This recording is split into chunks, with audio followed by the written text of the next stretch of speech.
Entré a trabajar al Panteón Municipal en 2011, cuando todavía creía que el miedo se quedaba del lado de afuera de la reja. No era un empleo raro en mi familia, mi tío fue sepulturero, mi abuelo cuidó jardines, y yo solo buscaba algo estable, un turno tranquilo, un lugar donde el ruido de la ciudad no te persiguiera hasta la cama. El panteón parecía eso: silencio, sol, el canto ocasional de un pájaro y el crujido de la grava bajo las botas. Los primeros meses aprendí el ritmo. Los martes llegaban los que venían a arreglar con prisa, los viernes aparecían los de las flores de plástico, y el fin de semana el panteón se llenaba de familias con cubetas, escobas y veladoras. Me acostumbré a escuchar rezos sin querer, a ver gente llorando de pie, a lidiar con perros callejeros que se metían a dormir bajo las bancas de concreto. También me acostumbré a una idea sencilla: aquí todo se queda quieto. Eso cambió un domingo al mediodía. No lo vi llegar, solo lo noté ya adentro, como si el panteón lo hubiera aceptado sin pedirle credencial. Era un hombre flaco, alto, con sombrero viejo, camisa de manga larga a pesar del calor y un costal de manta al hombro. Caminaba como quien conoce el lugar de memoria, sin voltear a los pasillos principales, directo hacia la parte más olvidada, el fondo, donde las lápidas están chuecas y los nombres ya casi no se leen. Yo estaba barriendo cerca de la entrada y me llamó la atención por una razón tonta: nadie iba hacia allá por gusto, menos en domingo, cuando el sol cae encima como mano pesada. Lo seguí con la mirada hasta que se perdió entre los cipreses, y entonces lo escuché. Cantaba. No fuerte, no bonito, tampoco desafinado. Era una melodía antigua, de esas que no sabes de dónde la conoces, y sin embargo te da la impresión de que alguien te la cantó cuando eras niño y estabas enfermo. Lo raro era que no parecía cantarle al aire, cantaba como quien lee algo por dentro, como quien va marcando un orden. Ese primer domingo pensé que era un loco inofensivo, algún devoto raro que venía a cumplir una promesa. Al segundo domingo lo volví a ver. Al tercero también, exacto al mediodía, exacto la misma ruta, exacto el mismo canto. Nunca lo vi entrar ni salir por la puerta. Solo aparecía, trabajaba y, cuando yo me decidía a seguirlo, ya no estaba. Me dio curiosidad, luego molestia. La zona del fondo estaba descuidada porque el presupuesto nunca alcanzaba, y yo ya tenía suficiente con el resto como para permitir que un extraño se metiera a hacer quién sabe qué. Así que un domingo, el cuarto, llevé el radio en el cinturón y caminé tras él, despacio, sin hacer ruido con la grava.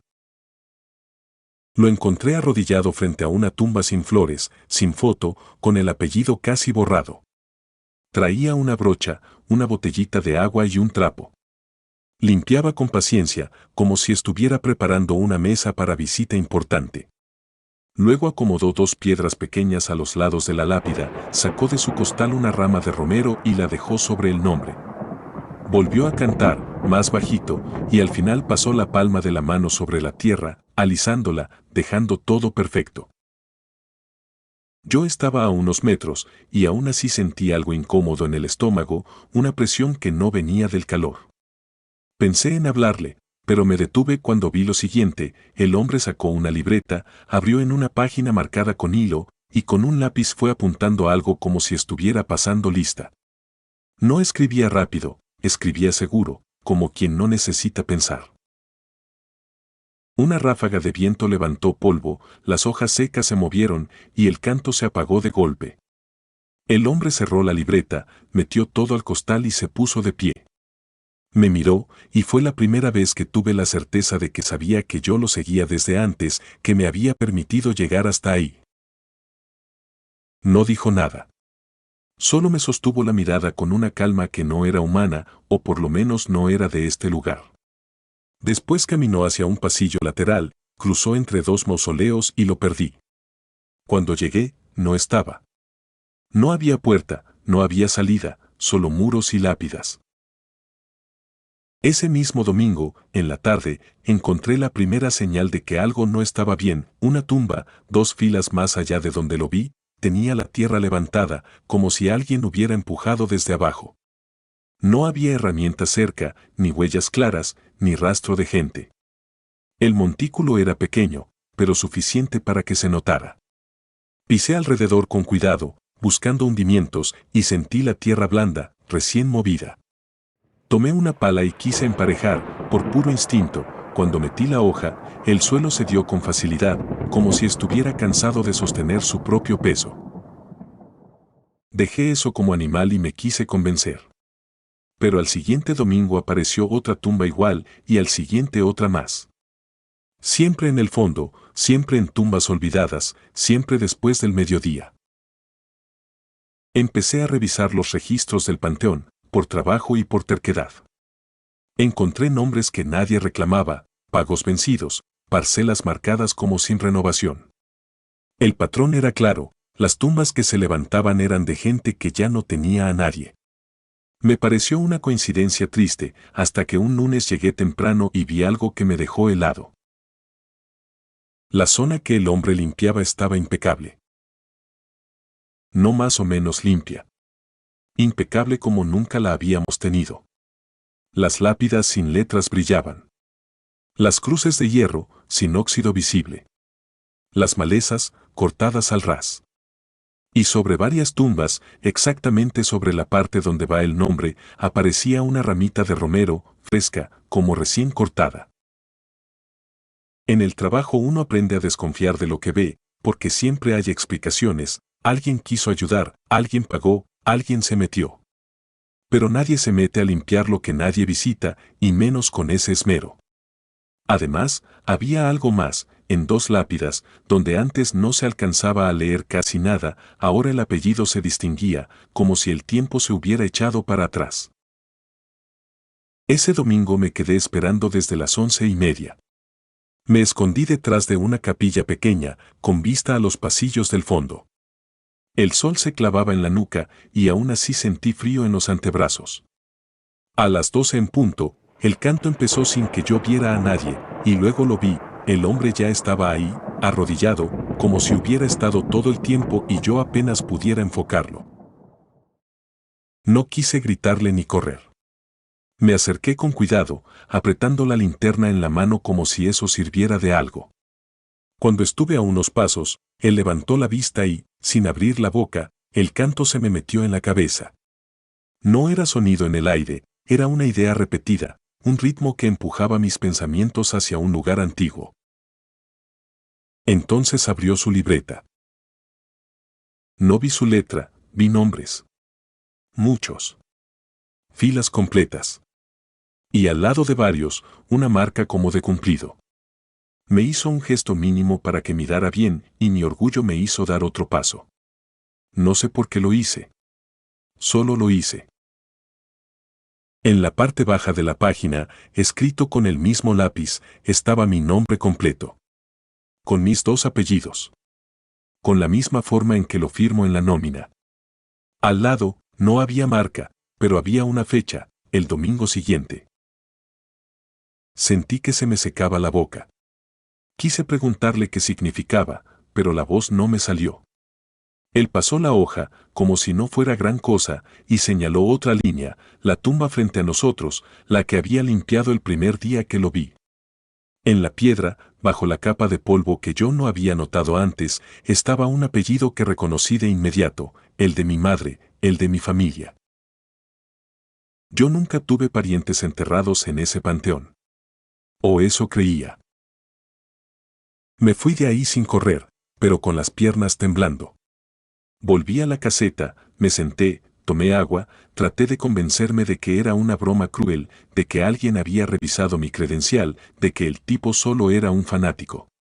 Pero esa noche, al cerrar los ojos, escuché la melodía como si me la cantaran desde el otro lado de la pared, y soñé con tierra empujándose, con lápidas enderezándose solas, con romero fresco en lugares donde nada debería crecer. El domingo siguiente pedí cambiar turno.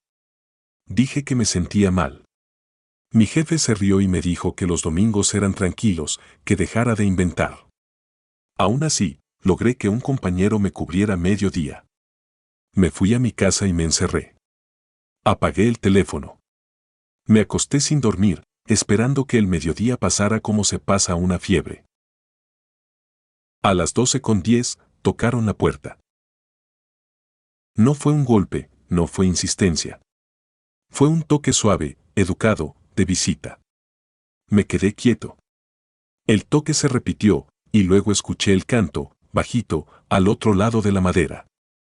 No era un sonido fuerte, era suficiente para que mi mente lo completara. Me levanté a la ventana y miré hacia la calle. No vi a nadie. Pero en el marco de la puerta, pegada como si alguien la hubiera puesto con cariño, había una ramita de romero. Ese mismo día regresé al panteón en la tarde, por desesperación, porque prefería enfrentar el lugar que quedarme con esa sensación en mi casa. Encontré la reja cerrada, el candado intacto, el guardia de la tarde medio dormido. Le pregunté si había visto a alguien al mediodía, me dijo que no, que nadie entró, que el día estuvo flojo. Fui al fondo. Caminé rápido, con la garganta apretada. En la zona olvidada, vi una tumba recién limpiada, tan limpia que parecía nueva. Sobre la lápida, el romero. Y en la tierra, un levantamiento mínimo, como si algo abajo hubiera acomodado los hombros para escuchar mejor. En la piedra no estaba mi nombre, todavía no. Pero había un espacio libre, justo donde caben letras. Desde entonces, cada domingo al mediodía, me encierro donde sea que pueda, lejos de cualquier puerta, lejos de cualquier reja. A veces funciona. A veces no. Porque el problema no es que él entre, el problema es que, cuando canta, el panteón entero recuerda a los que dejaron de recordar, y si tu nombre ya está en su libreta, no importa dónde te escondas, ya fuiste anotado en la lista del domingo.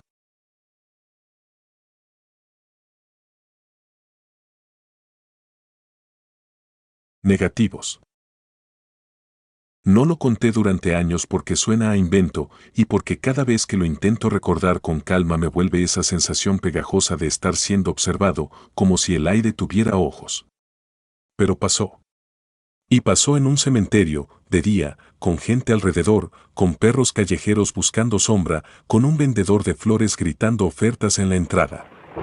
Lo peor de todo es que, si no fuera por las fotos, yo mismo habría terminado creyendo que lo imaginé. Fue en 2012, cuando todavía estudiaba y me ganaba unos pesos haciendo retratos para eventos. No era artista, yo solo cumplía con encargos, 15 años, bautizos, sesiones en parques. Una tarde, una maestra me habló de un concurso local, serie fotográfica sobre esculturas funerarias. Me pareció una idea fácil. Las estatuas no se mueven, no se quejan, no piden retoques. Además, el cementerio municipal quedaba a 20 minutos en camión y yo traía una cámara analógica vieja que me gustaba usar para cosas serias. Entré un sábado, temprano, cuando el sol apenas calentaba las lápidas. Pagué mi entrada, saludé al velador y le dije que venía a tomar fotos para la escuela. Me miró como si esa explicación ya la hubiera escuchado demasiadas veces. Me advirtió algo simple: no te metas donde estén trabajando y no andes brincando barras. Asentí, colgué la cámara del cuello y empecé. Al principio fue normal. Ángeles de piedra con las manos juntas. Cristos gastados por el clima. Letras doradas medio desprendidas.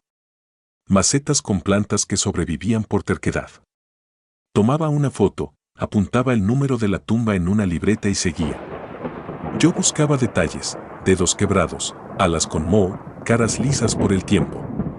Ese tipo de cosas que, en foto, se ven bonitas y tristes sin esfuerzo.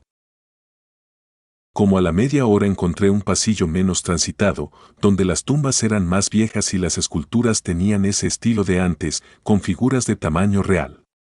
Una me llamó la atención, un ángel inclinado hacia una cruz, como si estuviera escuchando algo. Me acomodé, medí la luz y disparé. Luego di 2 pasos a la derecha para otro ángulo y volví a disparar. En la tercera toma noté algo raro, pero no en el momento, sino en mi propia incomodidad. Sentí que mi espalda se tensaba como cuando alguien se te acerca por detrás en una fila. Me giré rápido. No había nadie, solo una hilera de tumbas y, más lejos, un árbol flaco que apenas daba sombra. Me reí por lo bajo, pensando que me estaba sugestionando por el tema, y seguí trabajando. Tomé 36 fotos en total. Terminé antes del mediodía. Me fui a casa con la libreta llena de apuntes y las manos oliendo a polvo y metal de cámara. Ese mismo día, en la tarde, dejé el rollo en un laboratorio pequeño del centro, de esos que todavía revelaban. El señor del mostrador me dijo que volviera al día siguiente. Cuando regresé, el mismo señor me entregó el sobre sin mirarme directo. Solo dijo, salieron bien, raras. Yo pensé que se refería al grano o a algún error de exposición. Pagué, guardé el sobre en la mochila y me fui caminando mientras abría el paquete, sin paciencia. La primera tanda de copias estaba perfecta. La luz bien. Las estatuas nítidas. Algunas sombras largas, normales por la hora. Hasta que llegué a la foto del ángel inclinado. En esa imagen, a la derecha de la cruz, había una figura que yo no vi al disparar. Parecía una mujer de piedra, alta, con un velo tallado. No era una escultura borrosa por movimiento. Era clara. Estaba de pie, ligeramente girada hacia la cámara. El problema es que esa figura no existía en ese lugar. Yo recordaba perfectamente el entorno, cruz, ángel, base de mármol y nada más. Pensé que quizá me equivoqué de tumba y que la figura estaba fuera de cuadro cuando yo miré. Revisé la siguiente foto, la del otro ángulo. Ahí, la misma figura aparecía, pero en otra posición, más cerca de la cruz, como si hubiera avanzado un paso. En la tercera foto del mismo sitio, volvía a cambiar, como si ahora estuviera detrás del ángel. Me quedé quieto. Me dio vergüenza sentir miedo por unas fotos, así que me obligué a buscar una explicación tonta, doble exposición del laboratorio, error del rollo, alguien pasando justo al momento. Pero no había desenfoque humano ni ropa, ni sombras que delataran a una persona real. Era una presencia sólida y pálida, con bordes definidos como estatua. Seguí revisando. En otra tumba donde yo fotografié un Cristo de piedra, apareció esa figura al fondo, pequeña, entre dos lápidas, como si me estuviera siguiendo por el cementerio. En la siguiente foto, más cerca. En otra, casi a un lado, tapada por la sombra de un ciprés. No era siempre igual. A veces se veía como velo, a veces como capa, pero siempre era una forma humana, rígida, con un aire de escultura que no correspondía a ninguna que yo hubiera visto. Me fui al cementerio al día siguiente con las copias en la mochila, dispuesto a demostrarme que todo tenía una explicación.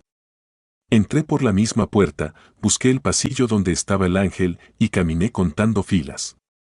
Encontré la tumba. Ahí estaba el ángel, la cruz, exactamente como en mi memoria. No había ninguna mujer de piedra. Ni base, ni huellas, ni señales de que faltara algo. Saqué la cámara digital que usaba para trabajo, para comparar, y tomé varias fotos del mismo ángulo. Revisé la pantalla. Nada. Solo el ángel y la cruz. Sentí un alivio extraño, como si el problema se hubiera quedado en el rollo. Guardé la cámara y me agaché a ver la base del mármol. Había una placa vieja con un apellido y una fecha.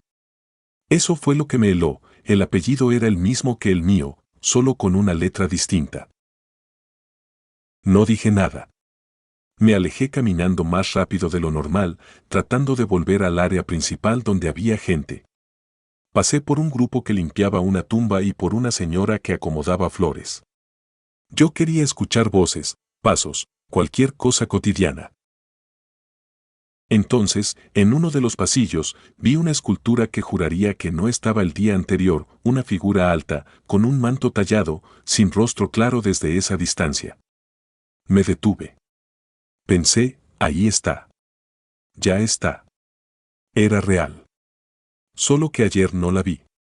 Di unos pasos para acercarme y confirmar. En cuanto avancé, un camión de agua del cementerio pasó por el lado, haciendo ruido. Me orillé. Cuando el camión siguió, miré de nuevo. No había nada. Solo lápidas bajas y un tramo de tierra apisonada. Esa noche, en mi cuarto, puse las fotos del laboratorio sobre la cama. Las ordené por número. Y ahí noté el patrón con claridad. La figura no solo aparecía, se acercaba foto tras foto, aunque las tomas fueran de tumbas distintas. Era como si el rollo completo fuera un solo camino. En la última imagen, la número 36, yo había fotografiado un ángel pequeño junto a una reja oxidada. En esa última copia, la figura estaba justo detrás de mí, reflejada en el vidrio de un marco que alguien había colocado en la tumba. Se veía la espalda de alguien con la cámara al cuello, y detrás, pegada, esa forma cubierta, ocupando casi todo el reflejo, como si su cara estuviera a centímetros de mi nuca. Me levanté de golpe, tiré la silla, y revisé el negativo contra la luz. La figura estaba ahí también. No era un truco de impresión. No dormí. Al amanecer, sin pensarlo mucho, agarré todas las copias y las rompí. Los negativos los metí en una caja y los guardé en el fondo de un cajón, como si eso pudiera encerrar el asunto. 2 semanas después, durante una sesión de fotos en una casa, tomé una imagen sin querer a una pared con espejos. Cuando revisé la pantalla, vi algo que me dejó frío, una forma alta y cubierta, atrás de mí, en un reflejo que no correspondía con el cuarto en el que estaba. Borré la foto, apagué la cámara y terminé el trabajo fingiendo que estaba bien. Desde entonces, no volví a fotografiar cementerios. Y si alguien me pide que haga un proyecto artístico con tumbas, digo que no tengo tiempo. Porque lo más aterrador no fue verla en las fotos, sino entender, con una calma horrible, que no era una escultura. Era algo que aprendió a usar mis imágenes como puerta. Y cuando una puerta ya sabe tu nombre, no necesita que la vuelvas a abrir.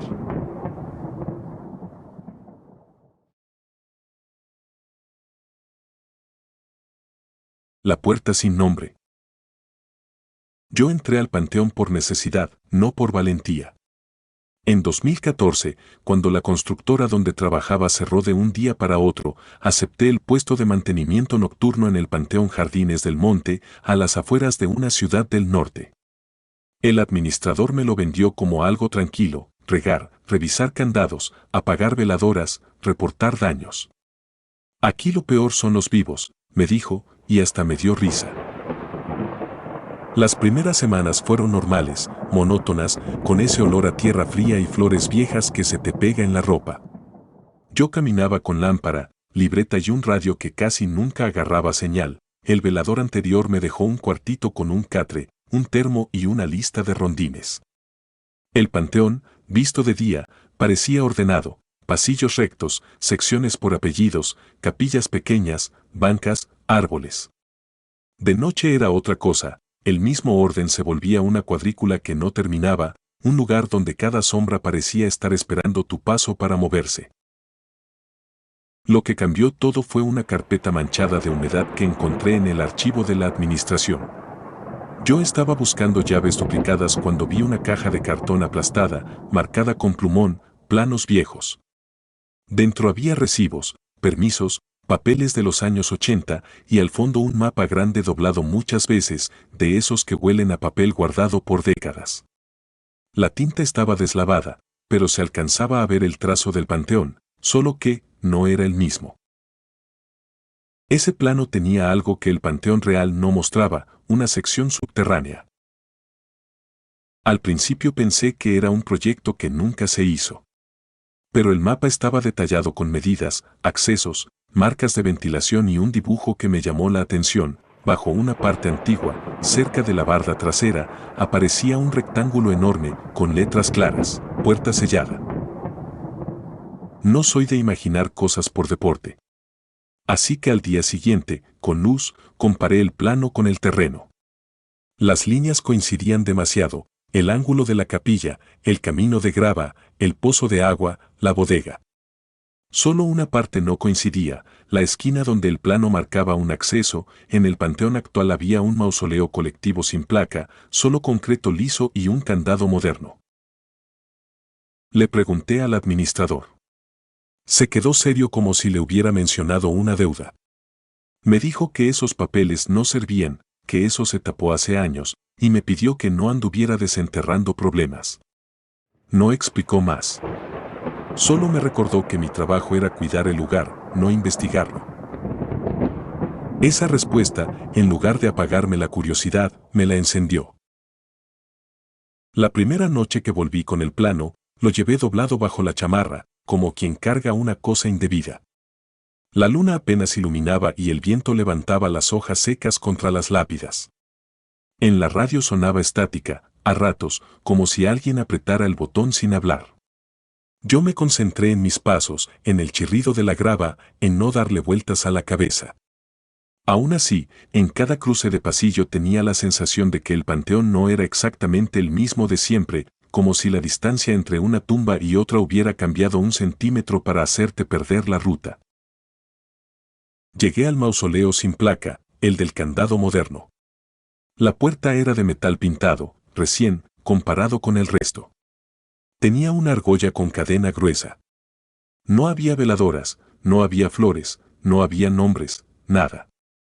Parecía construido para que nadie se quedara ahí ni un minuto.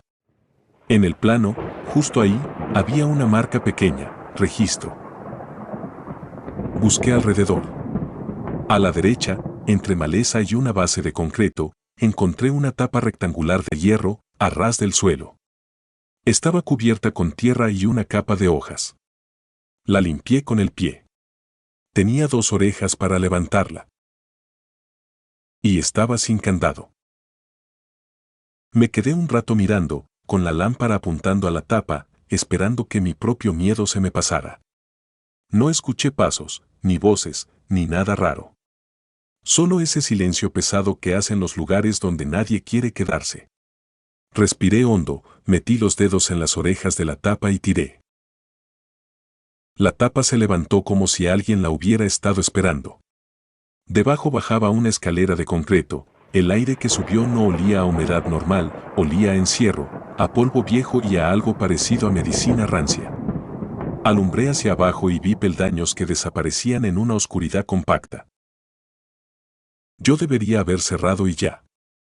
Pero el plano estaba doblado en mi bolsillo como una orden. Bajé.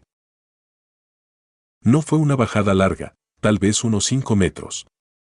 Al final había un pasillo angosto con tubería vieja, marcas de salitre y una línea pintada en el piso que guiaba hacia la izquierda. Las paredes tenían números, pero no como los de una sección regular, eran claves, letras y dígitos repetidos, como si alguien hubiera organizado aquello para que solo ciertas personas entendieran. Avancé despacio, cuidando el ruido de mis botas. No quería que nadie supiera que yo estaba ahí abajo, y al mismo tiempo, una parte de mí quería escuchar cualquier señal humana para no sentirme solo. El pasillo se abrió a una sala grande, más grande de lo que yo imaginaba bajo un panteón. Ahí fue donde se me aflojaron las piernas, había hileras de nichos en las paredes, uno encima de otro, y en lugar de placas con nombres había superficies lisas, algunas con una marca borrada, otras con números tachados. Cientos. Tal vez miles. Una sección completa de tumbas, sin identidad.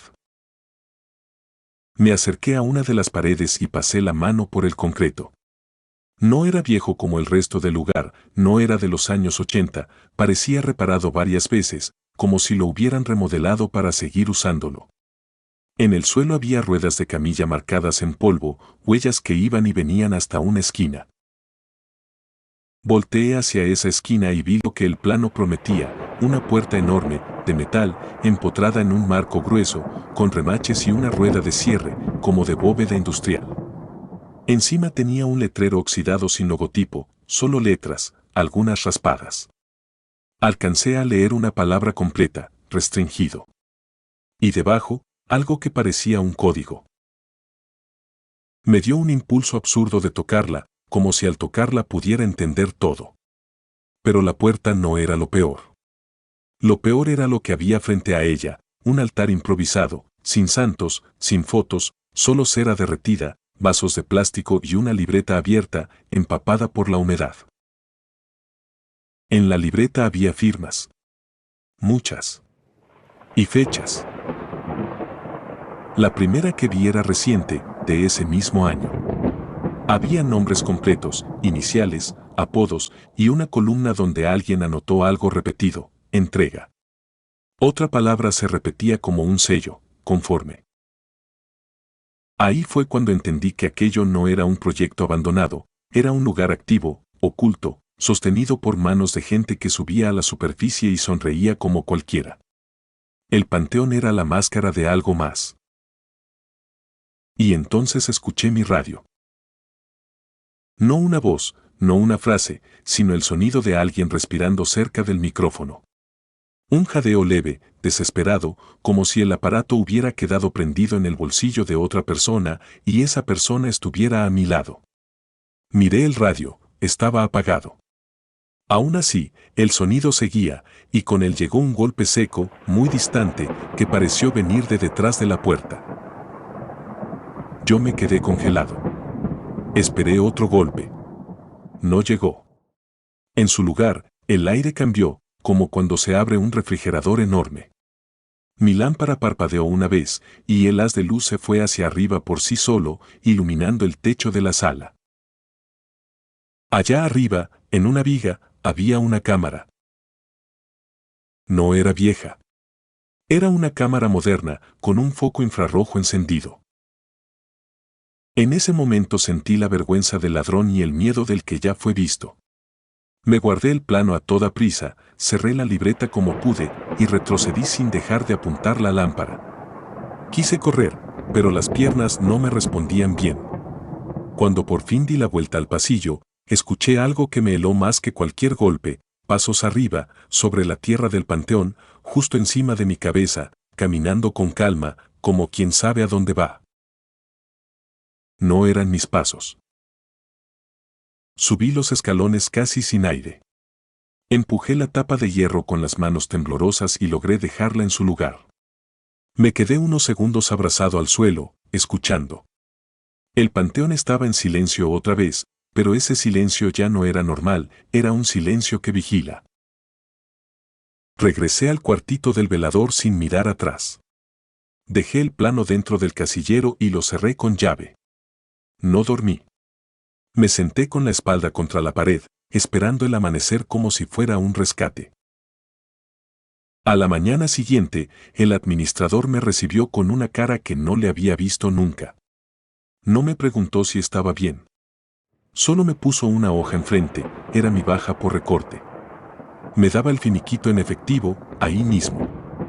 Firma aquí, me dijo, y su mano tapó parte del papel, justo donde normalmente vienen las razones. Yo firmé porque quería salir. Cuando me levanté, él se inclinó y me habló bajito, sin coraje, sin amenaza directa, como si me estuviera dando un consejo de familia. Hay planos que se pierden solos. No volví al panteón. Nunca conté esto con detalles porque suena a mentira, y porque aprendí que hay lugares donde la verdad no necesita convencer a nadie para seguir funcionando. A veces, cuando paso cerca de un cementerio, me fijo en las secciones sin placas, en los muros lisos, en las construcciones nuevas que no combinan con lo viejo. Y me acuerdo de esa cámara encendida bajo tierra. Lo único que me quedé fue con una certeza que todavía me quita el sueño. En ese lugar, los nombres no se borraron por accidente. Se borraron para que nadie pudiera reclamar a los que faltan, y para que una puerta sellada pudiera seguir cerrada, sin que nadie pregunte qué hay del otro lado.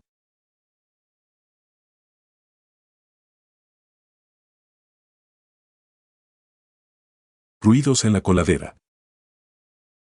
Fue en 2014, cuando yo todavía cubría el turno nocturno en el Servicio Médico Forense de Tepic, en una zona donde la humedad se pega a la piel como otra bata.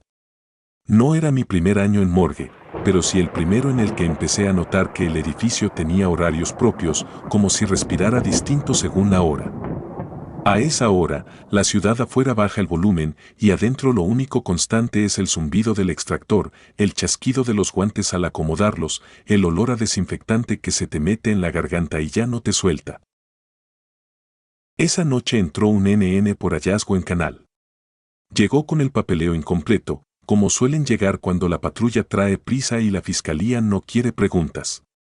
Lo pusimos en la plancha para registro y toma de huellas. Yo fui el que se quedó a terminar la ficha, porque al pasante le tocaba aprender y a mí me tocaba evitar que se equivocara. Nunca me gustó hablar de más ahí adentro, en ese lugar, mientras menos se diga, mejor se trabaja. La gente cree que uno se acostumbra, pero lo cierto es que uno aprende a no pensar en ciertas cosas, nada más. A las 2:28, cuando ya tenía la mano entumida de llenar campos y corregir sellos, la coladera de la sala hizo un sonido que no correspondía a ninguna tubería normal. No fue gorgoteo, no fue aire atrapado. Fue una melodía silbada, clara, infantil, como si alguien estuviera jugando a seguir una canción con los labios pegados a un popote. Me quedé quieto, con el bolígrafo a medio trazo, porque lo reconocí de inmediato. No por lo bonito, sino por lo imposible. Era el mismo silbido con el que mi papá me llamaba desde la calle cuando yo era niño, cuando quería que bajara sin gritar mi nombre, cuando todavía vivíamos en un departamento chiquito de lámina cerca de la central de camiones. Ese recuerdo no venía a mí desde hacía años. Mi papá murió cuando yo tenía 15, y desde entonces jamás volví a escuchar esa melodía en nadie. No la había tarareado, no la había pensado, no la había mencionado en mi vida adulta. Por eso se me heló la nuca. En el papel me tembló el pulso y tuve que apoyar la muñeca sobre la mesa para que no se notara. Miré alrededor buscando una explicación. El pasante estaba dormitando en la silla, con la cabeza ladeada. El guardia, del otro lado del pasillo, no se asomaba. No había radio prendida. No había música. Nada. Volteé al NN por rutina, con ese gesto automático de revisar que todo esté donde debe, y ahí me pegó el segundo golpe de la noche.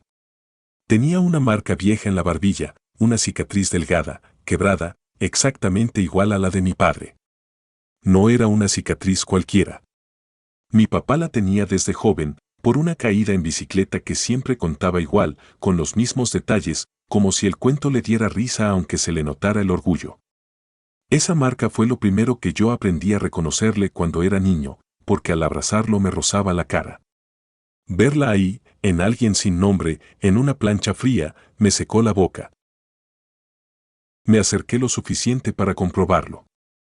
La luz blanca del techo rebotaba en la piel mojada por el procedimiento y la línea estaba ahí, en el mismo sitio, con la misma forma, como si alguien hubiera calcado un recuerdo. Me dije que era coincidencia, que el cansancio arma trampas, que la mente busca patrones para no caerse. Pero el silbido volvió, más preciso, más cerca de mis pies, como invitándome a mirar abajo. Me agaché frente a la coladera. La rejilla estaba húmeda y olía a cloro. El sonido venía del fondo, no de la sala. No fue que lo imaginara, porque la vibración se sentía, suave, en el metal.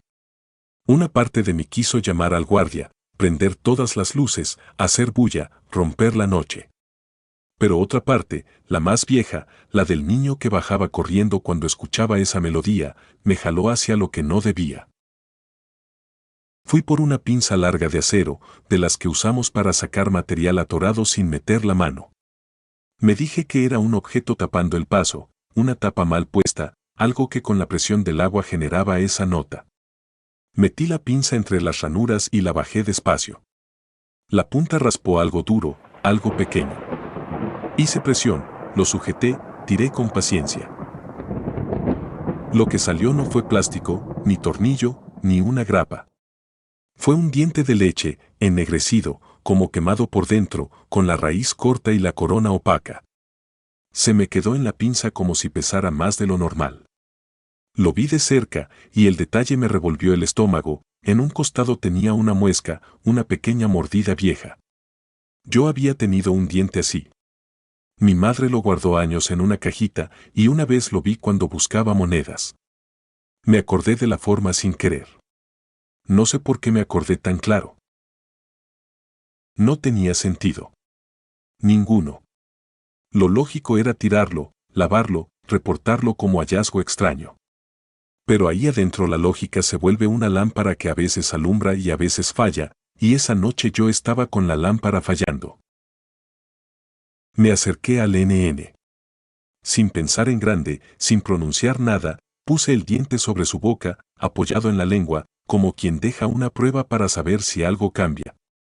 No fue un acto valiente ni ceremonial, fue puro impulso, una torpeza nacida del miedo y del cansancio. En ese instante pasó algo que todavía, cuando lo cuento, me da pena por lo absurdo y a la vez me aprieta el pecho por lo real que se sintió. La temperatura cambió, no de golpe, sino como cuando abres una puerta y entra aire de otra parte. El frío se aflojó un grado, y el olor de etanol, por un segundo, se mezcló con un aroma tibio a pan, como si alguien hubiera abierto una bolsa recién comprada en la madrugada. Ese olor no duró mucho, pero fue suficiente para que el pasante levantara la cabeza, parpadeara y dijera que se le antojó comer algo. No le respondí. Me quedé mirando la plancha, esperando que mi mente se corrigiera sola. El silbido cesó. No volvió en ese momento.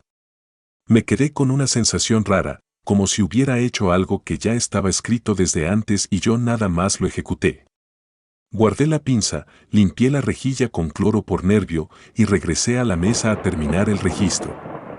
Me forcé a ver el expediente como un trámite, números, fecha, sello, firma. Me repetí que el diente era basura vieja arrastrada por el drenaje. Me repetí que la cicatriz era coincidencia.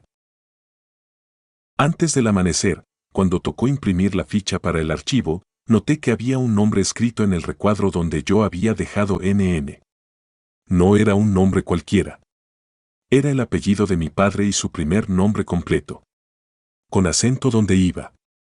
Con la misma abreviatura que él usaba al firmar cuando no quería tardarse. Sentí que me ardían las manos, como si el papel estuviera caliente. Pensé que había sido yo, que en algún momento me confundí, que el cansancio me hizo una broma.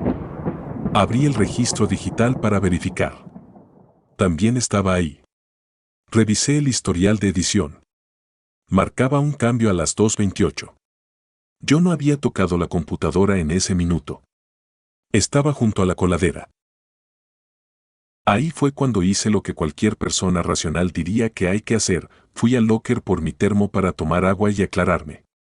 Cuando abrí la puerta del casillero, se me cayó una hoja doblada que no estaba antes. Era un pedazo de papel de los mismos formatos que usamos, arrancado a la mitad. Traía una frase escrita con tinta azul. Mi tinta. Mi letra. La letra que reconozco porque me la han criticado toda la vida por inclinada. Decía, nos alcanzamos por fin. No me senté. No respiré profundo. No recé. Nada de eso. Mi cuerpo eligió otra cosa, negar. Guardé el papel en la bolsa del pantalón, cerré el casillero con fuerza y volví a la sala como si nada. Miré al NN, seguí viendo la cicatriz. Me acerqué a su boca y el diente ya no estaba. Busqué en el piso, en la plancha, en la charola. No estaba. Me asomé a la coladera. No escuché nada. Solo el sonido normal de la morgue, su maquinaria, su silencio construido. A las 6 y algo llegó el relevo. Entregué turno sin mencionar el asunto. Me fui a mi casa con el papel en el bolsillo como si pesara una tonelada. Dormí mal. Soñé con calles que ya no existen. Cuando desperté, lo primero que hice fue buscar la caja donde mi madre guardaba recuerdos viejos. No encontré el diente con la muesca. La caja estaba completa, pero ese diente ya no estaba. Volví al trabajo esa misma noche, fingiendo que no había pasado nada. Entré directo a la sala, como quien revisa que algo sigue en su lugar. En la plancha no había nadie. La rejilla de la coladera estaba limpia. En el escritorio encontré un expediente viejo, amarillento, de esos que nadie usa, y encima, como si fuera una broma tardía, estaba el mismo recuadro de identificación, ya lleno, con un sello antiguo. El nombre era el de mi padre. El año de ingreso, el que yo recordaba. Y abajo, en observaciones, una línea que no había visto nunca en ningún documento. Entró a casa por el drenaje. Desde entonces, cada vez que doy turno de madrugada, evito mirar la coladera cuando el reloj se acerca a las 2:28. No porque crea en fantasmas, ni porque quiera inventarme historias. La evito porque hay cosas que, si te contestan una vez, ya no puedes desoírlas. Y porque esa melodía, la que un padre usa para llamar a su hijo, no debería sonar en un lugar donde nadie vuelve a casa.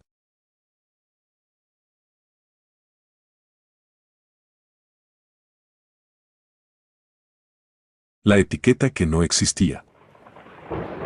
Entré a trabajar en el Servicio Médico Forense de Culiacán en 2018, cuando todavía creía que todo se podía explicar con protocolos. Mi turno era nocturno, el más pesado. En la morgue no hay espacio para el teatro, hay inventarios, temperaturas, registros y manos que se lavan hasta que la piel arde. Me enseñaron cadena de custodia, identificación, bolsa de pertenencias, fotografía, el silencio correcto frente a una familia que no quiere detalles. En el área fría aprendí a escuchar lo que sí importa, el compresor, el clic del termostato, el golpe seco de una charola cuando no está bien asentada. Si algo suena distinto, algo está mal. Aquel miércoles llegó una camioneta de la fiscalía poco antes de medianoche. Traían un cuerpo sin nombre, de esos que entran con NN en la hoja y con una historia a medias. Venía de una brecha, según el parte. Me tocó recibirlo con Lara, la técnica de guardia. Revisamos ellos, tomamos folio, firmamos. Lo normal. Lo extraño empezó cuando abrí la bolsa de pertenencias.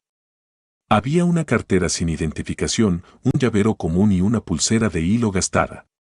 Al fondo venía doblada una etiqueta térmica como las que usamos para frascos y charolas, pero no era de nuestro rollo, el adhesivo era más grueso. Traía un código corto, un apellido que no reconocí y una fecha que no era la del hallazgo. Era la del día siguiente. Pensé que era un descuido. La guardé aparte para reportarla en el cambio de turno, aunque me quedó esa sensación de señal a propósito, como una puerta entornada en un sitio que juras haber cerrado. Hicimos el procedimiento. Peso, medidas, fotografías, revisión externa. Ninguna marca llamativa. Lo pusimos en la cámara, módulo 3. Lara anotó el folio en la pizarra. Yo lo copié en el libro de ingreso y revisé la hora. Todo cuadraba. Antes de cerrar, vi algo que me cortó el aire. En la pizarra, debajo del folio recién escrito, apareció el apellido de la etiqueta, trazado con el mismo marcador, con la misma inclinación. Le pregunté a Lara si lo había puesto. Me miró con enojo, como si yo quisiera hacerme el chistoso. Dijo que no. Lo borré. Quedó una sombra tenue, normal en esa pizarra. Más tarde Lara salió al patio trasero. Yo me quedé solo con los registros atrasados. Escuché un golpe leve, metálico, del pasillo de cámaras. Me levanté pensando en una charola mal acomodada. Abrí la puerta y el aire me mordió la cara. Llegué al módulo 3. La luz del pasillo parpadeó una vez. Frente a la cámara noté que el sello de la puerta no estaba alineado. Era mínimo, pero ahí estaba. Pasé el dedo por el borde. No había escarcha nueva. Alguien había abierto y cerrado. Revisé el candado. Seguía cerrado. La llave seguía en mi bolsillo. La cinta de seguridad estaba intacta, pero con una arruga reciente, como si la hubieran presionado con la uña. Me obligué a no imaginar cosas. Regresé al escritorio y abrí el sistema. Busqué el folio del NN. Solo estaba el registro de entrada. Me puse a revisar las fotos. En una imagen, la pulsera de hilo aparecía con el nudo al lado contrario. No era mi memoria fallando. Era otro acomodo, como si alguien la hubiera movido después de la toma. Revisé la hora de captura, coincidía con el ingreso. Yo estuve ahí. Fui a la bolsa de pertenencias. La etiqueta ya no estaba en el sobre. No estaba en el cajón, ni bajo el teclado, ni en la basura. Sentí esa vergüenza infantil de estar asustándome en mi propio trabajo, pero el vacío del sobre era real. Cuando Lara volvió, le dije lo mínimo, faltaba la etiqueta y el sello tenía una arruga. No se rió. Se puso seria y pidió ver. Fuimos juntas. La pizarra estaba limpia, como si nunca hubiera habido nada. El sello seguía con esa arruga, pequeña, obstinada. Reporta, dijo. Y esa palabra, en su boca, sonó a miedo. Tomé el teléfono interno para avisar al jefe de guardia. No respondió nadie. Intenté con el celular. No tenía señal. En el edificio siempre era mala, pero no inexistente. Miré el reloj de pared. Había avanzado, pero de forma extraña, como si se hubiera adelantado varios minutos de golpe. Decidimos abrir el módulo 3 con protocolo completo, aunque no hubiera orden. Lara filmó con el celular, yo rompí la cinta, anoté la hora. Cuando la puerta se dio, salió un olor a desinfectante recién aplicado. No era el olor habitual de cámara. La charola del NN estaba corrida unos centímetros hacia afuera, como si alguien la hubiera jalado. La jalé por completo. El cuerpo estaba igual. Pero en el pecho, donde horas antes no había nada, había pegada una etiqueta térmica. Era la misma, reconocí la textura, el código corto, el apellido. La fecha seguía siendo la del día siguiente. Yo quería culpar a alguien. Una broma enferma, una falla del candado, un intruso. ¿Pero quién y para qué si la llave no se movió de mi bolsillo? El sistema de ventilación soltó un quejido y el pasillo se quedó sin luz. No fue un apagón total, fue como si esa sección hubiera bajado de golpe. La única iluminación era el celular de Lara, temblando sobre el acero. Ahí vi el detalle final. En la muñeca del NN, debajo de la pulsera, había marcas de adhesivo, como si hubieran colocado varias etiquetas y las hubieran arrancado. Y sobre la piel, casi borrado, se alcanzaba a leer algo escrito con plumón de hospital, de esos que se van con alcohol. Era mi nombre. No dije nada. Cerramos la cámara, pusimos un sello nuevo, regresamos al escritorio sin hablar. A las 6 y poco, cuando llegó el turno de día y volvió la señal, reporté todo con la voz más firme que pude. Me escucharon con cara de cansancio y me pidieron un informe. Al mediodía, el jefe me llamó aparte. Me mostró una carpeta vieja, de 2009, de otra morgue del estado. Había fotos de una etiqueta térmica con el mismo código corto y el mismo apellido. Según la carpeta, era un cuerpo que apareció sin registro dentro de una cámara cerrada. El caso se cerró por falta de datos.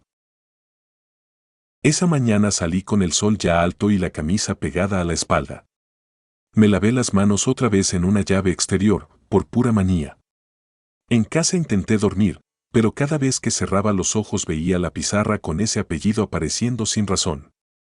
En el bolsillo del uniforme traía un pedacito de adhesivo pegado al dedo, con una marca de tinta mínima, como si una letra quisiera quedarse conmigo.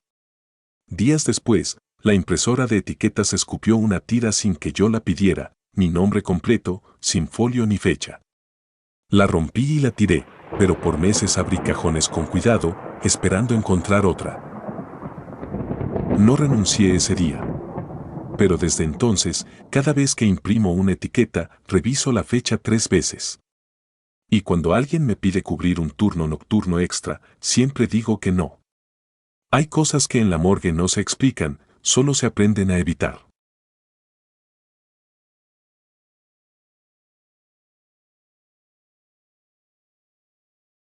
El dictamen que no me dejó dormir. Fue en 2018, cuando yo todavía era el más nuevo en el servicio médico forense de Los Mochis. No era médico, no era perito estrella, no era nadie. Yo era el que ordenaba folios, llenaba formatos, pegaba etiquetas, revisaba sellos, y cuidaba que la carpeta saliera limpia, sin errores que después te revienta el jefe en la cara. La gente cree que en una morgue lo peor está en las planchas. Mentira. Lo peor está en el papel. porque el papel se queda. El cuerpo se va, el expediente no, y a veces, cuando alguien te presiona para que escribas una palabra en lugar de otra, tú no estás firmando un trámite, estás poniendo una tapa. Aquella tarde entró un ingreso que no parecía raro. Varón, alrededor de 60, hallado en una bodega cerca del canal. Sin identificación formal, solo una credencial vieja y un llavero con iniciales. Traía encima ese olor a humo añejo que se pega en la ropa de quien fuma toda la vida. Me tocó preparar el informe preliminar, el que va con el acta y la nota de levantamiento. En la hoja de dictamen hay un espacio que parece inocente, tipo de muerte. Accidento, natural, autoinfligida, indeterminada. Para el público son palabras. Para nosotros son puertas. El perito que me dictó el caso venía con prisa, de esas prisas que no son de trabajo, sino de miedo a llegar tarde a otro compromiso. Me dejó datos sueltos, caída, golpe, sin testigos confiables, escena contaminada por curiosos. Me dijo que pusiera accidental para agilizar. Ni siquiera revisó el bolsillo interno de la chamarra. Yo sí lo revisé, por rutina, porque si no lo hago yo, nadie lo hace. Ahí salió un papel doblado, manchado de grasa, con un número de folio escrito a mano y una inicial que coincidía con el llavero. Volví a mi escritorio. Era una mesa metálica con la pintura saltada en las orillas. Tenía una lámpara que zumbaba y un portalápices de plástico barato. Abrí la carpeta, acomodé los anexos y respiré hondo. El aire del cuarto siempre está frío, pero esa vez lo sentí más pesado, como si alguien acabara de pasar. Puse la pluma sobre la línea de tipo de muerte. Escribí muerte accidental. No fue una mancha escandalosa, ni una escena de película. Fue algo peor porque parecía real, una gota tibia cayó justo donde terminaba la palabra. No salpicó, no corrió de inmediato, se quedó ahí, redonda, como si hubiera elegido ese punto. Me quedé viendo el papel con la mano suspendida. Pensé en café, en tinta derramada, en humedad del aire, en cualquier cosa. Pero la gota tenía una densidad distinta. Y olía, no fuerte, pero sí a algo metálico y viejo. Pasé un pañuelo desechable para limpiarla y el texto se desdibujó, como si la tinta no hubiera secado nunca. La letra se abrió y se hizo borrosa. En una morgue, si manchas un dictamen, lo repites. Eso hice, imprimí otra hoja, saqué el sello, acomodé el folio correcto y me obligué a reír por dentro de mi propia sugestión. Volví a escribir muerte accidental. Otra vez, otra gota, exacta, en el mismo sitio. Esta vez no la limpié. La vi formarse despacio, como si el papel sudara. Cambié de estrategia. En lugar de accidental escribí indeterminada. Apenas terminé la última sílaba, el papel hizo un sonido seco, mínimo, y en la zona del renglón aparecieron grietas finas, como cuando doblas una hoja muchas veces. No eran arrugas, eran líneas rotas, pequeñas, que dejaban ver el blanco de abajo. Me recorrió un escalofrío que me subió desde la espalda hasta la nuca. Me levanté y fui a la impresora, revisé que no hubiera humedad en el tóner, que el cartucho no estuviera goteando. Todo normal. Regresé, cerré la puerta, me senté de nuevo. Tenía que terminar porque el chofer de la funeraria ya esperaba el trámite para poder llevarse el cuerpo. El reloj de pared marcaba la hora exacta de siempre, no había nada raro, salvo mi mano temblando como si me hubieran regañado. Tomé una tercera hoja. Y ahí, por primera vez, escribí algo que jamás se pone en un documento oficial, no sé. La pluma se deslizó y no pasó nada.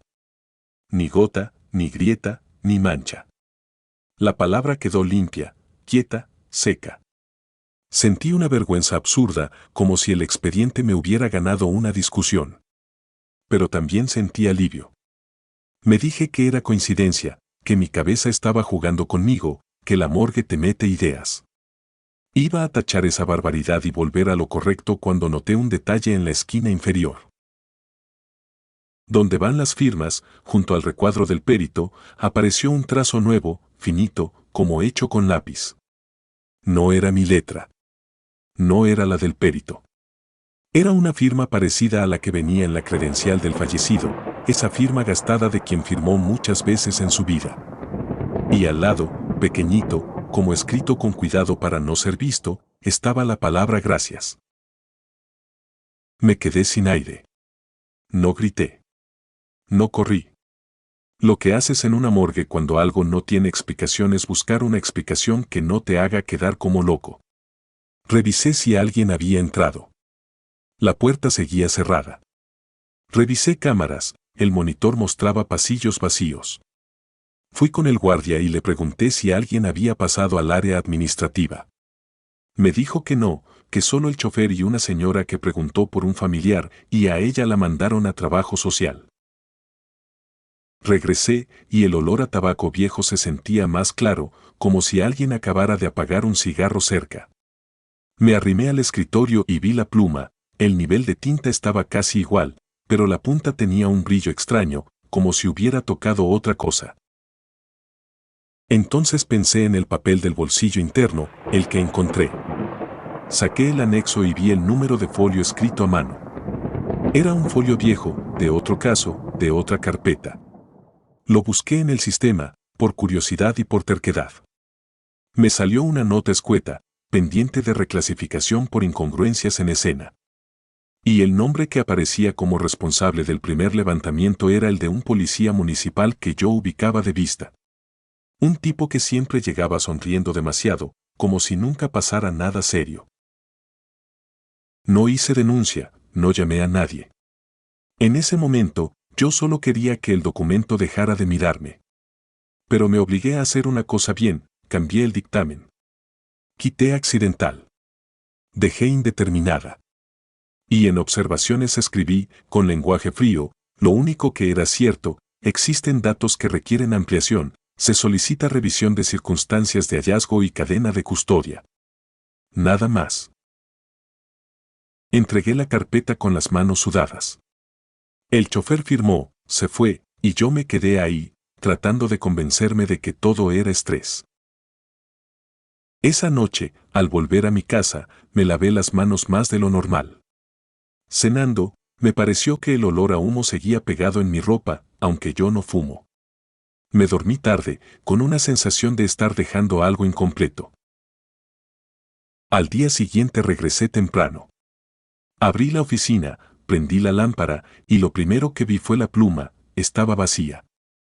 Sin derrames, sin charcos, sin mancha en el portalápices. Simplemente ya no tenía tinta. La tomé y la agité, como si eso pudiera arreglar algo. Nada.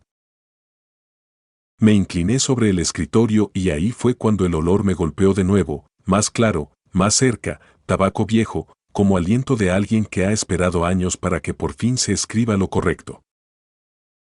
No volví a escribir no sé en un dictamen. Nunca. Pero desde ese caso, cada vez que alguien me pide que ponga una palabra para agilizar, yo siento que el papel me está viendo. Y, aunque nadie lo note, yo reviso 2 veces los bolsillos internos antes de firmar cualquier cosa, porque aprendí algo que no enseñan en ningún curso. En la morgue, a veces, el que ya no puede hablar encuentra la forma de corregirte. Y cuando lo hace, no te deja dormir.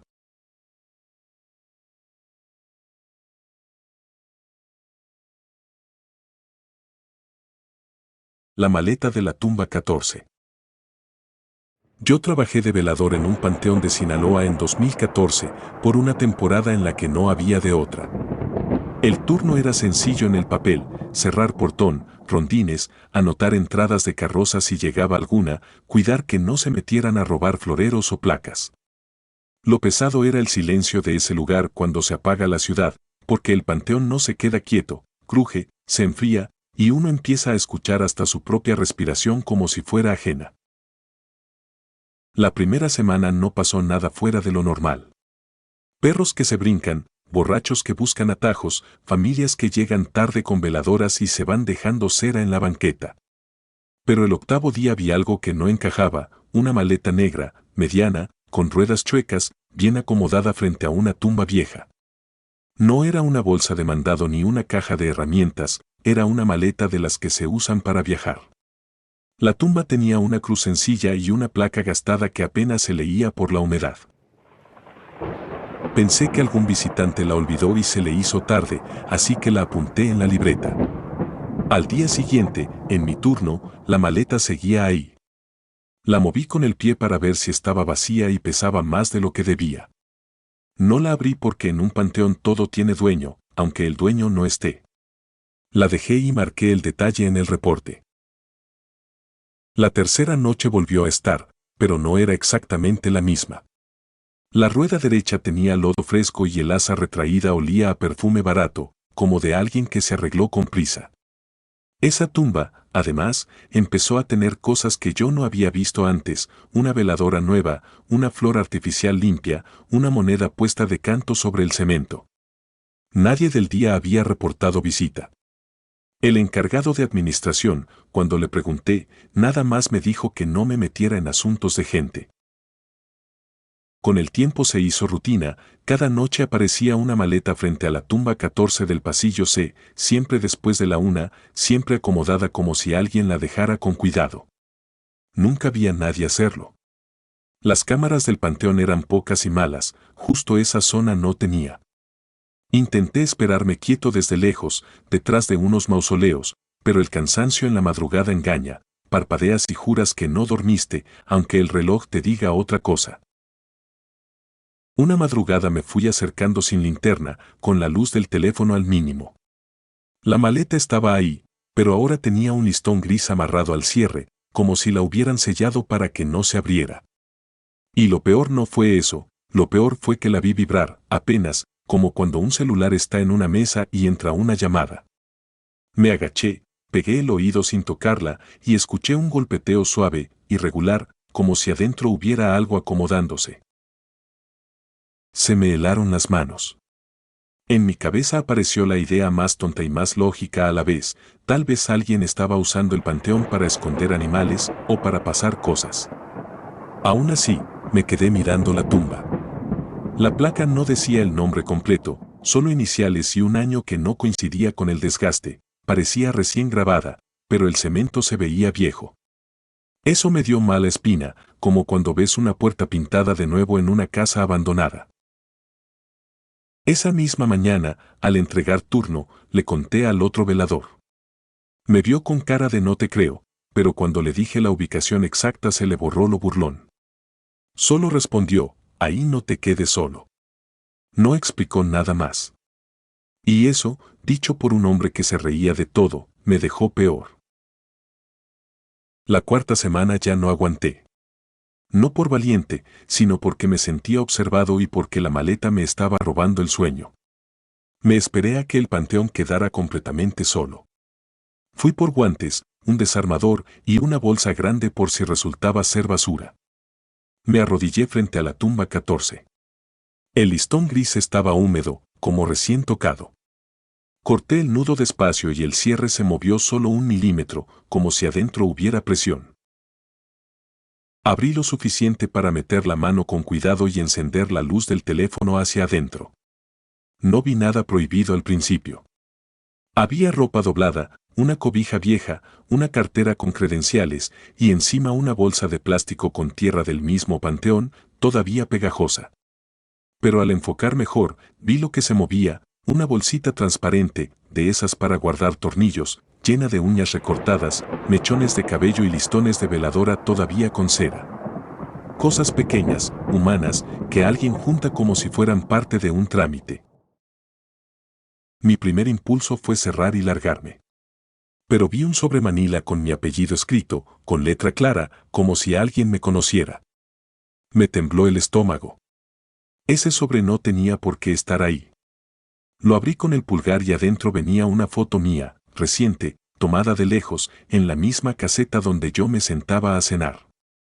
Y había una hoja con 3 líneas, no la muevas, no la tires, no te la lleves. Sentí que el aire se apretaba. Me levanté de golpe y alumbré alrededor, buscando a alguien entre las tumbas. No vi a nadie, pero escuché pasos en grava, lentos, muy cerca. Apagué la luz del teléfono por instinto. Los pasos se detuvieron. Quise correr y el cuerpo no me respondió de inmediato, como si el panteón me hubiera agarrado de los tobillos con puro miedo. Volví a prender la luz y los pasos ya no estaban. Me agaché otra vez, sin entender por qué seguía ahí. Entre la ropa encontré otra cosa, una libreta pequeña, de pasta dura, llena de nombres, fechas y ubicaciones dentro del panteón. Eran coordenadas hechas a mano, C14, B9, D2. Y al lado de cada una, la palabra entrega. Ahí entendí que la tumba 14 no era el destino, era el punto de reunión. Alguien usaba ese lugar como buzón.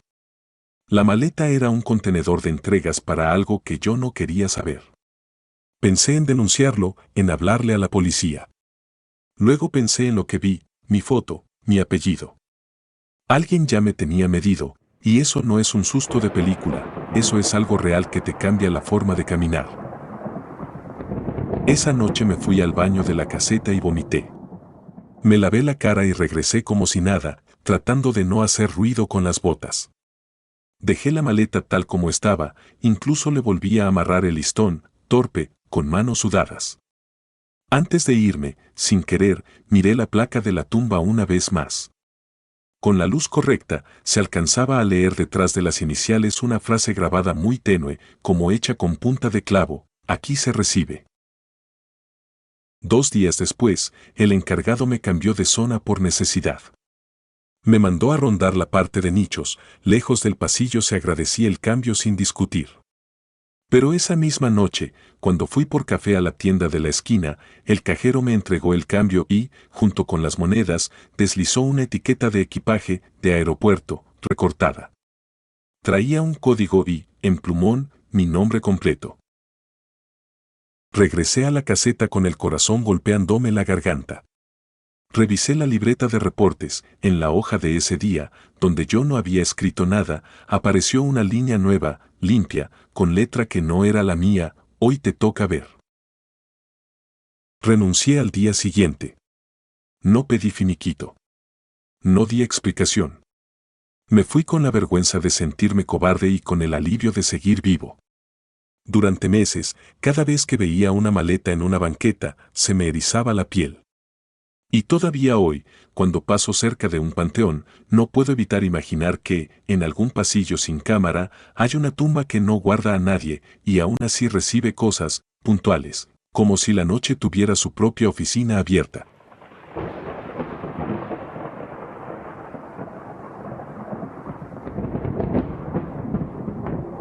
Mirada salada. En 2017 me tocaba el turno de noche en la morgue del Hospital General de la Sierra.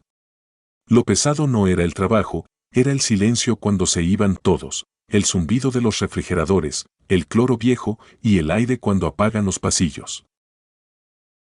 La ambulancia llegó a la 1:20 desde un retén carretero. Traían un NN masculino y una hoja de ingreso mal llena, con un nombre tachado. En una esquina, escrito a mano: no abrir ojos. Al retirar la sábana vi por qué lo habían escrito. Los párpados no estaban solo cerrados. Estaban tensos, jalados hacia adentro, y el borde parecía sellado desde el interior. No se notaban puntadas por fuera, ni hilo, ni marcas. Era una línea mínima, limpia, como hecha donde yo no podía ver. Lo anoté en el libro con el cuidado de quien deja constancia: fijación interna de párpados, sin evidencia externa. Tomé fotos para el expediente. No había autorización de autopsia, solo revisión externa y preparación. Aún así, por protocolo revisé etiquetas y signos visibles antes de moverlo a refrigeración. La etiqueta del tobillo estaba mal pegada, como puesta con prisa, y el apellido era de aquí, de la sierra. Pero el cabello traía arena. Arena húmeda, pesada, con olor a sal. No tierra. No polvo de camino. Y estábamos lejos del mar. Me acerqué a la rejilla de ventilación buscando una explicación, algún químico, algún filtro sucio. En lugar de eso, escuché aves marinas, gaviotas, claras, arriba del plafón, como si el ducto fuera cielo. Me quedé quieto. La puerta estaba cerrada. No había videos abiertos, nadie más en el área. El sonido venía del aire que salía por la rejilla y con él llegaba el olor más nítido. Seguí con lo tangible. En la comisura de la boca había granos de arena. En las uñas también. Con pinzas retiré un poco para limpiar. Entre los granos apareció un fragmento de concha, plano, con 3 letras grabadas, MZA. Lo guardé en bolsa de evidencia y lo anoté. A mí MZA me sonó a clave de paquetería, a puerto, a costa. Busqué en el sistema el folio. Había un campo vacío, procedencia. Solo marcaba traslado externo. Nada más. El retén carretero quedaba cerca de un río, sí, pero no de playa. Alguien lo había subido hasta aquí con prisa y con un apellido que no encajaba. Entonces la luz parpadeó 3 veces. En la tercera quedó tenue.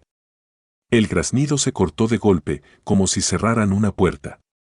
El aire se volvió demasiado frío y el vidrio del refrigerador sudó por dentro. Volteé al cuerpo, por reflejo, y vi el cambio. La tensión de los párpados había cedido, milímetro a milímetro, sin que yo tocara nada. Me acerqué con la lámpara. La línea del borde seguía ahí, pero ya no tiraba hacia adentro, ya no parecía un seguro. Era como si la costura dependiera de algo que aún no estaba bien. Me dio una idea que me avergonzó por irracional, pero no pude ignorarla, que ese sello estaba ligado a la identidad, a la forma en que lo habían nombrado. La etiqueta vieja decía un apellido común de la sierra. El fragmento de concha decía MZA. La hoja decía no abrir ojos. Todo apuntaba a lo mismo, alguien quería que ese hombre no mirara o que nadie mirara por él. En el cajón guardábamos etiquetas nuevas para casos sin datos. Tomé una. En procedencia escribí MZA, tal cual, sin agregar nada. En apellidos dejé el campo en blanco, como corresponde a un NN, y en observaciones puse, hallazgo con arena salina, posible procedencia costa. Pegarlo al tobillo fue un gesto mínimo, administrativo. Aún así, al terminar, la lámpara recuperó fuerza, sin parpadeo. Los párpados terminaron de aflojarse. No se abrieron, no se movieron como en película. Simplemente quedaron cerrados de forma normal, como un descanso. La presión hacia adentro desapareció. El olor a sal bajó de golpe, como si alguien hubiera cerrado una ventana. Y el sonido de gaviotas, que antes estaba encima, se fue lejos, como si estuviera afuera del edificio. Revisé bolsillos para inventario. Encontré un boleto de autobús mojado, casi deshecho, con destino a una terminal costera. Encontré una pulsera de plástico de un hospital distinto, con fecha de 2 días antes y un nombre apenas legible. Era el mismo que estaba tachado en la hoja de ingreso. Detrás traía un sello, Urgencias, Puerto. A las 4:10 llegó el forense. Le entregué el fragmento de concha, la bolsa con arena y el inventario. Le hablé de la etiqueta mal puesta, del campo vacío en el sistema, del sellado interno en los párpados y de cómo había cedido. No le conté lo de las gaviotas. En la morgue uno aprende que lo raro, si lo dices completo, te lo regresan con burla, y el caso se te cierra en la cara. El forense me miró con sueño, pero algo en su expresión cambió cuando vio MZA. Me pidió la etiqueta vieja del tobillo. La leyó y frunció la frente. No hizo comentarios. Solo la guardó en su carpeta, como si no debiera quedarse en el archivo común. Me dijo que levantaría un oficio por traslado irregular y que yo me limitara a mi parte. 2 días después llegó un hombre a reclamar el cuerpo. No venía con familia, venía con un sobre. La administración lo atendió rápido. Pidió salida directa, sin sala, sin velación. Yo acomodaba material y vi la firma, letra firme, sin temblor, más trámite que duelo. Cuando pasaron por el pasillo con la camilla, el hombre miró el tobillo. Vio mi etiqueta con MZA.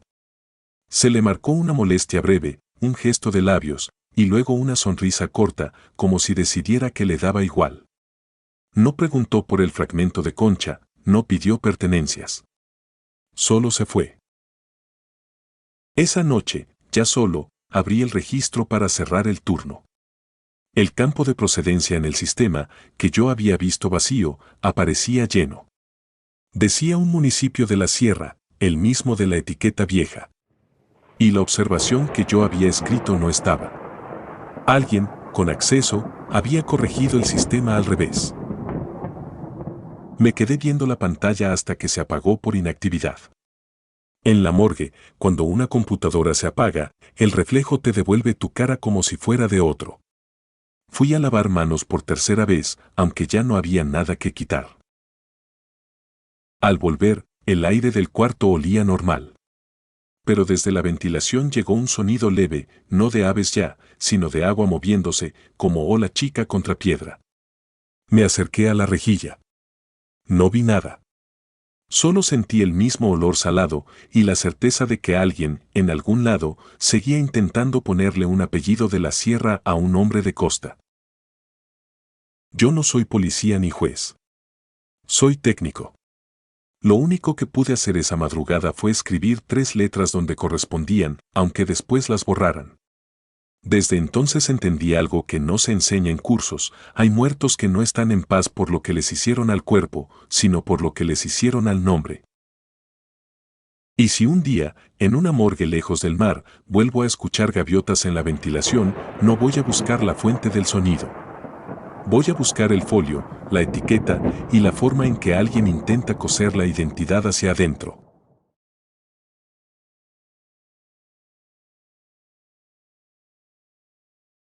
El de la esquina.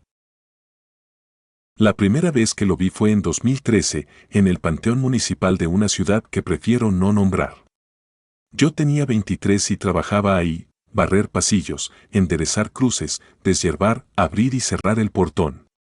Con el tiempo te acostumbras a casi todo, a la tierra pegada en las uñas y al silencio cuando se van los familiares. Ese jueves enterraban a un muchacho que murió en carretera. Llegó mucha gente. Había rezos, café en vasos, celulares grabando. Yo esperaba la señal del sepulturero para acercar herramientas, cuando levanté la vista hacia la esquina norte, pegada a la barda donde siempre crece humedad. Ahí estaba. Una figura con capucha oscura, de pie, inmóvil. No llevaba flores, no se persignaba, no miraba al féretro. Miraba hacia nosotros, sin prisa. Era un punto fijo, demasiado exacto. Me quedé mirándolo más de la cuenta. Sentí esa incomodidad de estar observando a alguien y que lo note. Entonces la figura levantó apenas el mentón y sonrió. No fue una sonrisa amable, fue mínima, segura, como si hubiera esperado el momento en que yo levantara la vista. Busqué a alguien que también lo hubiera visto. Nadie reaccionaba. Se lo comenté al sepulturero y me cortó, que no inventara cosas, que hiciera mi trabajo. Cuando el entierro terminó, caminé hacia esa esquina con la excusa de recoger arreglos tirados. Llegué y no había nadie. Solo una lápida vieja sin nombre y el muro húmedo. A la semana hubo otro funeral. Y ahí estaba de nuevo, en el mismo sitio, con la misma postura. Esta vez evité mirarlo directo. Me concentré en mover sillas, en acomodar coronas, en no pensar.